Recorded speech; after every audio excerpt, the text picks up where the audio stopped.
Over the past month, Audrey Bisk and I have been a part of a group of Myrtle Beach citizens who got an inside look at the FBI's role in our community in a very hands-on way. The program started 14 years ago, but the agency has never held an FBI Citizens Academy here in Myrtle Beach. So this wasn't only a first for us, but it was for the FBI too. And this opportunity was so unique because the FBI doesn't do this in the same location every year. It's not coming back to Myrtle Beach until 2022.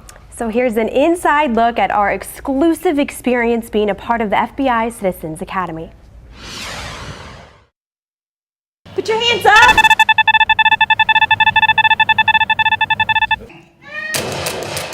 It was all a simulation, kind of like a video game. But one of the most eye-opening experiences I had with the FBI Citizens Academy, it gave me a small glimpse of the stress that our law enforcement officers are under in that kind of situation when they have to make that split-second decision to pull the trigger of their gun.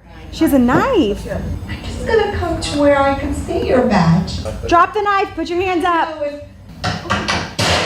I was shocked. I mean, I'm standing there and I see her holding a knife walking toward me, and you realize how much pressure in that moment. And then I thought to myself, this is what law enforcement officers, have to deal with on a daily basis. It's that much pressure weighing on your shoulders, and it's whether or not to use deadly force. Stop. Stop. So with deadly force, we learned that law enforcement officers must have reasonable belief to believe that the subject poses imminent danger. So that means that they could kill or seriously harm the officer or another person. So I think with these active shooter scenarios, it was hard to not find that imminent danger simulating us while, walking into a school building where there's a man standing in the hallway with a gun. But the pressure wasn't just on us. Ring and index fingers, please. Please don't move hands nor arms. Just remain as still as you can. All right? Rabbi Avi Peretz, you might remember him from last year when a man plotted to attack his synagogue here in Myrtle Beach. Boy, polygraph is nerve-wracking. I'm getting nervous already. Peretz was one of our classmates, and he volunteered to sit in the hot seat. Do you live on Limestone Court? No. We learned the FBI doesn't just use polygraph tests on accused criminals, but they use them on their agents too. You have to pass a polygraph test to become a special agent. Then you're re-examined every few years.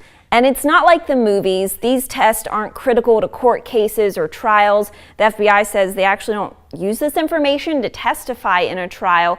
It's more so to help with investigations, to get more information out of somebody to push a case forward. And these are only yes or no questions, no surprises. Put your arm right through there, and put your arm right through there. Hope you don't mind me messing up your hair a little bit. No, not at all. This part was really fun for me. I think in this job, anytime anyone asks for a volunteer to do something crazy or try something on or use any sort of equipment, I always volunteer and say yes. So in this situation, when he showed me the ghillie suit, I didn't even know what a ghillie suit was. It felt very heavy and like it would be really hot if you were standing outside, but most of all, it's used when you need to be camouflaged. So we'll drag all this equipment with us and set up what we call a hide. And basically what we want you to see is nothing, right? Just maybe the wood line. I actually truly felt like I was an FBI agent, just for that split second. Then they laid out all their SWAT and hostage rescue team equipment, and some of our classmates actually volunteered to gear up too. The way the gas mask works, you suck air in, it goes through the filter. To think about actually running into a building wearing this, when gas has been deployed, then to be able to breathe properly, not pass out, and actually think and also not be distracted. These are barricade penetrating rounds. During this night, I really felt honored that the FBI agents even allowed me to try all of that gear on. Find your print. Use the little brush.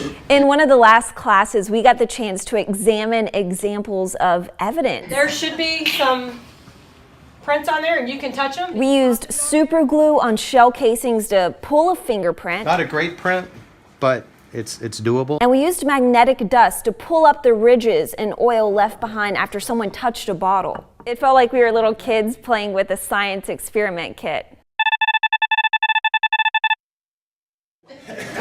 Thanks for coming, Caitlin. The Citizens Academy wrapped up with the graduation, and Audrey and I truly felt so honored and appreciative to have been included in this class. Truly, we have a better understanding of the FBI's role in our community, our nation, and internationally. The FBI says the way it's perceived matters. It could be the difference between someone coming to them with critical information about a case or not. The trust that the general public has with law enforcement officers is so important. This experience was really important to me because you not only learn what the FBI does in the United States, but on a local level, now I think having this insight and also, in my daily job as a reporter, I firmly believe that I will think back on this experience every single time I'm out on a crime scene or I'm reporting, on an ongoing investigation.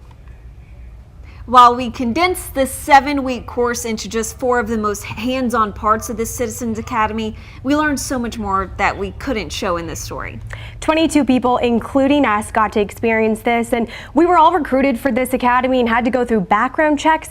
We really realized it was such a big deal for Myrtle Beach to host this year's FBI Citizens Academy because it won't be back again until 2022. They do alternate between big South Carolina cities, so next year it's going to be in Greenville.